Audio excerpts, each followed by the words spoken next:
Ya, shalom sahabat yang dikasihi Tuhan Yesus Kristus. Puji Tuhan, kita bertemu kembali dalam kasih-Nya. Ya, menurut saya dua video yang akan kita tonton ini sebenarnya tidak perlu lagi menunggu laporan terhadap Nora Aritonang ya. Karena memang ini sudah jelas-jelas sekali penghinaan yang sangat luar biasa sekali yang dilakukan oleh Nora Aritonang. Ya, Pak Polisi, menurut saya tidak perlu lagi menunggu ada laporan ya. Karena ini sungguh bidadab sekali pernyataan dia ini. Ini bukan diskusi agama lagi nih, Pak Polisi. Karena apa yang disampaikan ini tidak ada ayatnya, tidak ada dalilnya. Yuk langsung kita tonton dulu videonya sahabat ya. Dengar, saya katakan Yesus punya bulu jembit. Betul, Yesus punya bulu jembit. Dia seorang manusia dilahirkan oleh bundanya yang bernama Maria. Kau baca Lukas 1 nomor 26 sampai seterusnya. Adakah di sana dikatakan Tuhan?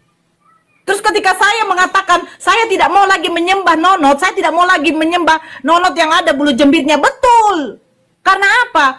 Kalau ada orang nonotnya, setahu saya dua biji jakar, satu pidong, itu adalah kepunyaan dari kemaluan laki-laki.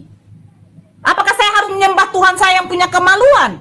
Enggak lah, malulah saya. Ada Tuhan berumur 8 hari dia akan dandan. Berumur 8 hari nonotnya dipotong. Umur 33 tahun tidak difungsikan. Mantap kali Tuhan kayak begini, Pak. Sekali aku. Itu pertanyaan saya, Tuhan kok normal apa enggak itu?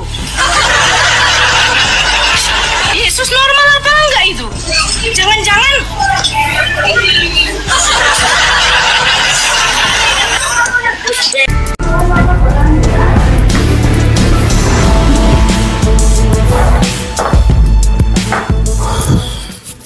Pak Polisi, ini ada PR satu lagi buat panjenengan. Itu saya temukan di akun Twitter atau akun X sekarang ya. Katanya namanya Nora Aritonang. Dia dengan sangat gamblang menghinakan sesembahan umat Kristiani. Dia menyebut jelas-jelasan Tuhan Yesus. Ini tidak boleh dibiarkan, Pak. Nanti berbahaya ini kan, orang-orang yang merusak kerukunan antar umat beragama. Sebagaimana kemarin ketua FPI di Parepare ditangkap, sudah ditahan. Maka ini juga saya kira parah, sama parahnya. Ini menghinakan sesembahan umat lain. Ini kalau dibiarkan, nggak diurus, nggak ditangkap, nanti akan semakin banyak orang macam seperti ini. Dan ini dampaknya luar biasa, sangat merusak persatuan, merusak kerukunan antar umat beragama. Kalau kemudian umat agama lain, umat Kristiani atau yang lain membalas hal yang sama, mendiskreditkan simbol-simbol agama, nabi umat Islam misalkan, di tempat agama mereka atau di wilayah yang mayoritas non-muslim, kemudian masyarakat muslim di wilayah lain marah, bisa menjadi perang saudara, Pak. Iya, makanya sekali lagi saya sudah beratus-ratus kali mengingatkan, orang-orang seperti ini tidak boleh dibiarkan. Ya, kebetulan nih pelakunya muslim ya. Dari pakaiannya dia pakai kerudung, pasti seorang muslimah.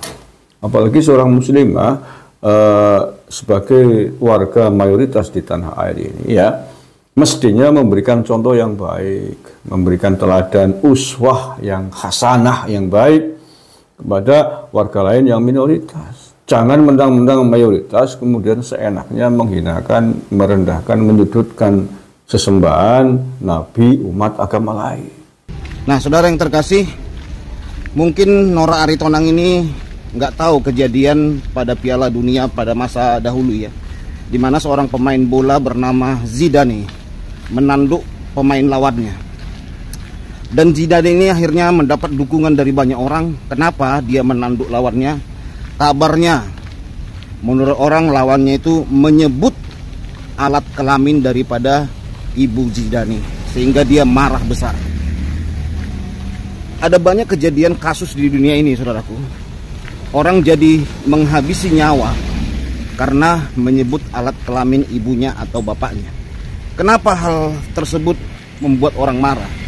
Karena berbicara tentang alat kelamin adalah hal yang sangat tabu, adalah hal yang sangat mengkuras emosi, sehingga banyak orang membenarkan pelaku jika menghabisi nyawa orang tersebut dan bersimpati kepada orang tersebut karena mengolok-olok alat kelamin dari orang tuanya.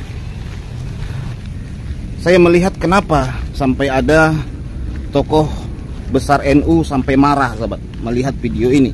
Kemarin saya ada bikin live ya, bagaimana saya mencuplik sebuah video. Ada tokoh Islam, tokoh NU sampai marah, geram, dan berkata, "Pak polisi, tambah lagi PR Anda, tangkap ini orang." Kenapa? Karena pernyataan Nora Aritonang ini sudah membuat malu saudara kita umat muslim.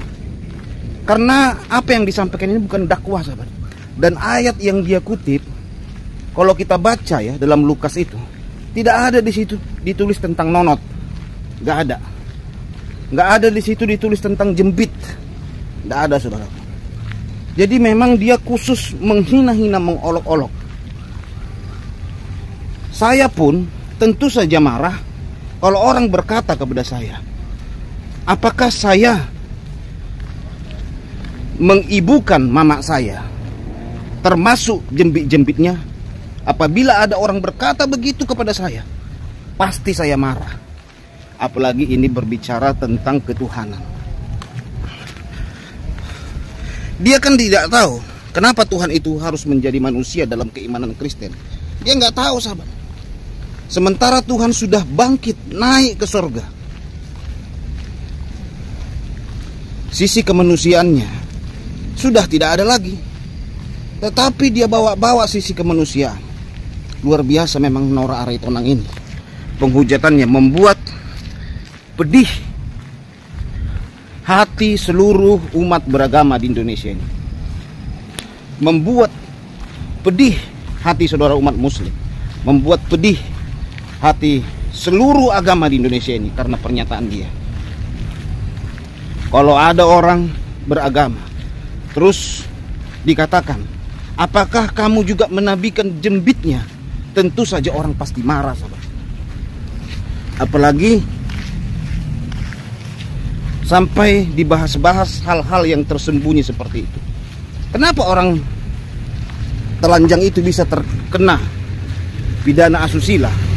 Karena itu nggak boleh, sahabat. Dipertontonkan, dipertunjukkan, nggak boleh. Tidak boleh kita telanjang depan umum. Karena alat kelamin itu adalah hal yang tabu, rahasia. Makanya dia ditutupi, saudaraku. Tak boleh dibahas.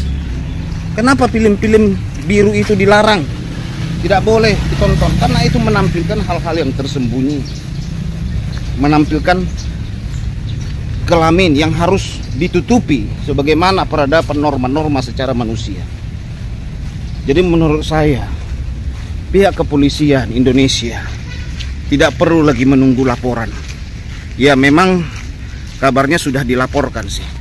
Sudah dilaporkan. Sudah beberapa orang yang melaporkan ya.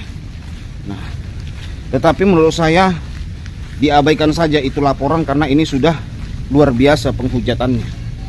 Langsung saja. Karena memang dua video ini sudah cukup bukti. Dia sebut-sebut Yesus juga di situ dan Tuhan orang Kristen.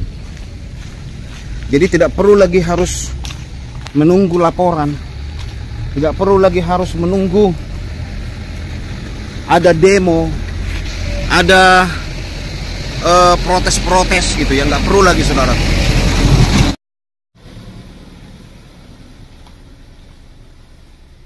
Ya nggak perlu lagi. Karena ini memang sudah luar biasa. Anggap saja ini orang sedang melakukan perbuatan yang sangat berbahaya buat negara. Ya, contoh kayak begal, pencurian itu kan tidak perlu dilaporkan, sahabat ya. Itu langsung saja diciduk. Tidak perlu menunggu laporan lagi. Karena memang pernyataan Nora Aritonang ini sudah sangat berbahaya buat keutuhan NKRI, buat persatuan bangsa Indonesia. Ya. Itulah saudaraku tanggapan dari saya. Semoga pihak kepolisian bisa menimbang dua video ini dan tanpa harus menunggu banyaknya laporan-laporan dari masyarakat. Tuhan Yesus memberkati kita semua. Shalom.